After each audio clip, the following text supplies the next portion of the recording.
اعوذ باللہ من الشیطان الرجیم بسم اللہ الرحمن الرحیم ماشاءاللہ لا حول ولا قوۃ الا باللہ العلی العظیم۔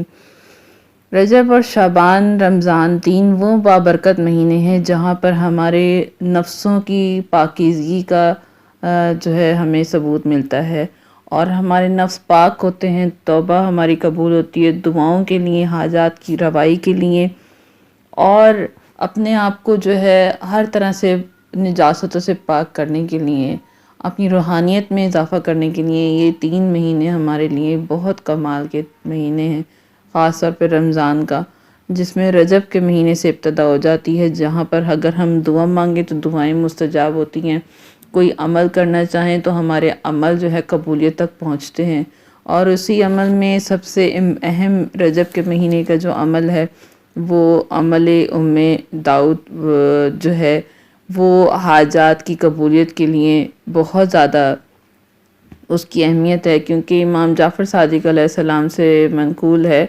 وہ حدیث کی جس میں داؤد کو اس عمل کی تعلیم دی گئی۔ اس میں جو ہے اس کی اہمیت کے بارے میں آیا کہ خدا آسمان کے دروازے اس شخص کے لیے کھول دیتے ہیں، پروردگار عالم فرشتے جو ہے اس کے حاجتوں کی قبولیت کی بشارت دیتے ہیں، اور اس کا ثواب جنت سے کم نہیں ہے۔ کتنی افضل ترین بات ہے۔ عمل داؤد کے اگر اثرات کی بات کروں، اثر پذیری کی بات کروں، تو شیخ توسی، سید ابن طاؤس اور علامہ مجلسی جیسے عظیم شیعہ علماء جو ہیں ان کے مطابق عمل داؤد جو ہے مصیبتوں کے خاتمے اور حاجتوں کی قبولیت کے لیے انتہائی مؤثر عمل ہے۔ اور آیت اللہ بہجت جو ہیں وہ فرماتے تھے کہ عمل داؤد کو صرف رجب کی 15 تاریخ ہی سے مخصوص نہیں کرنا چاہیے، بلکہ جب کوئی پریشانی اور مشکل درپیش ہو اس عمل کو انجام دینا چاہیے، کیونکہ یہ عمل ایسا عمل ہے جو کہ ہمارے لیے زود اثر جو ہے وہ کام کرتا ہے۔ ضروری نہیں ہے کہ رجب میں ہی کریں، رجب، شعبان، رمضان کسی بھی مہینے میں اگر آپ پریشانی کے عالم میں ہوں تو یہ کر سکتے ہیں، اس سے جو ہے ہماری مسائل جو ہیں وہ حل ہوتی ہیں۔ عمل داؤد کو ہرگز ترک نہیں کرنا چاہیے، خواہ طویل سورہ پڑھنے کے بجائے 1000 اس میں اعمال ہوتے ہیں، دعائیں ہوتی ہیں، قرآن مجید کی آیتیں ہوتی ہیں۔ اگر اسے ہم صورتوں کو نہیں پڑھ سکتے تو امام خمینی کے استاد شیخ آیت اللہ شیخ حسن نخود جو ہے وہ عمل داؤد کی بہت زیادہ تاکید کرتے ہوئے فرماتے ہیں کہ عمل داؤد کو ہرگز ترک نہیں کرنا، خواہ طویل سورت پڑھنے کے بجائے 1000 مرتبہ سورہ توحید جو طویل صورتیں پڑھنے کی نسبت آسان عمل ہے یہ کرنا پڑ جائے، تو اس کی اتنی اہمیت اور فضیلت ہے۔ اس کے حوالے سے تو امام خمینی کے استاد اور مرجع تقلید تھے آیت اللہ شیخ محمد علی، فرماتے تھے کہ آیت اللہ شیخ محمد باقر عمل داؤد کی پابند تھے، اور کہتے تھے کہ میں نے اسے حاجات پورا ہونے کے لیے بہت مجرب پایا ہے۔ کتنی بڑی فضیلت ہے اس کی۔ اور عمل داؤد جو ہے وہ داؤد کون تھی، اس کے حوالے سے اگر میں بیان کروں تو داؤد جو ہے عبداللہ بن ابراہیم کی بیٹی اور حسن مثنہ کی زوجہ ہیں۔ اپنے بیٹے داؤد کی نسبت سے داؤد کے نام سے مشہور ہوئی ہیں، اور آپ امام جعفر صادق علیہ السلام کی رضائی والدہ بھی ہیں۔ تو اگر داؤد کے واقعے کے داؤد کے واقعے کے حوالے سے میں بیان کروں تو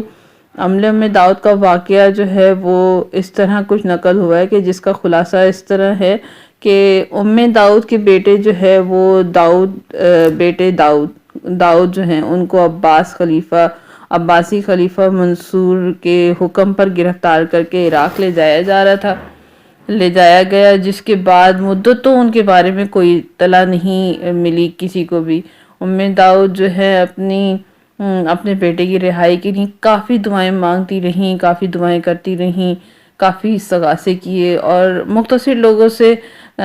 اس حوالے سے مدد بھی لیتی رہیں، لیکن کوئی فائدہ نہیں ہوتا تھا۔ ایک دن ام داؤد جو ہے امام جعفر صادق علیہ السلام اللہم صلی علی محمد وآل محمد کی خدمت میں پہنچی، ان سے بیان کیا اس واقعے پر امام صادق علیہ السلام ام داؤد سے ان کے بیٹے کے متعلق سوال کرتے ہیں۔ ام داؤد جو ہے مذکورہ واقعے کو امام کی خدمت میں بیان کرتی ہیں اور تمام حال بیان کرتی ہیں۔ امام صادق جو ہے ام داؤد کو رجب کے ایام یعنی بیض میں ام داؤد بجا لانے کا حکم دیتے ہیں۔ ام داؤد کہتی ہیں اس عمل کے چند دنوں بعد ان کا بیٹا داؤد گھر لوٹ آیا۔ بعد میں معلوم ہوا کہ وہ 15 رجب کے دن ہی رہا ہو گئے تھے۔ کتنی بڑی فضیلت ہے۔ اور اگر اس کی طریقہ کار کی بات کروں تو سب سے پہلے ماہ رجب کے ایام بیض یعنی کہ 13، 14 اور 15 تاریخوں میں روزے رکھے جائیں۔ 15ویں تاریخ کو غسل کر کے اس کے بعد ایک ایسی جگہ پر بیٹھ جائیں جہاں کوئی آگے پیچھے نہ آئے، شور شرابہ نہ ہو، خاموشی کی جگہ پر تخلیہ جسے کہتے ہیں، نماز ظہر بیٹھ کر نماز ظہر اور نماز عصر ادا کریں۔ اس کے بعد جہاں ایسی جگہ پر بیٹھیں جہاں کوئی انسان کی توجہ آپ کی طرف نہ ہو سکے، نہ کوئی شخص آپ سے گفتگو کرے۔ اس کے بعد جو ہے قبلہ رخ ہو کر یہ صورتیں جو ہے تلاوت کریں۔ 100 مرتبہ سورہ الحمد، 100 مرتبہ جو ہے سورہ اخلاص، 10 مرتبہ آیت الکرسی۔ پھر اس کے بعد قرآن مجید کی صورتیں ہیں سورہ انعام، سورہ بنی اسرائیل، سورہ کہف، سورہ لقمان، سورہ یاسین، سورہ صفات، سورہ سجدہ، سورہ شورى، سورہ دخان، سورہ فتح، سورہ واقعہ، سورہ ملک، سورہ قلم، سورہ انشقاق، اور اس کے بعد قرآن کے آخر تک تمام سورتوں کی ایک بار تلاوت کریں اور آخر میں دعا کریں یا دعائے ام داؤد پڑھی جائے جو کہ یہ ہے اور اس کا سارا خلاصہ ہے۔ تو کس طرح عبادت کرنی ہے اس کے بھی حوالے سے اعمال انشاءاللہ تعالی بیان کروں گی۔ پروردگار عالم سے دعا کروں گی کہ پروردگار عالم ہمیں رجب، شعبان اور رمضان کے تمام اعمال کرنے اور ہمیں ان سے فیض یاب ہو سکیں کہ نہ صرف عبادتیں ایک سوچ کے تحت یا ایک کرے جانے کے طریقے سے نہیں بلکہ اس کو معرفت کے ساتھ انجام دینے کی ہمت اور طاقت عطا فرمائے۔ آمین یا رب العالمین۔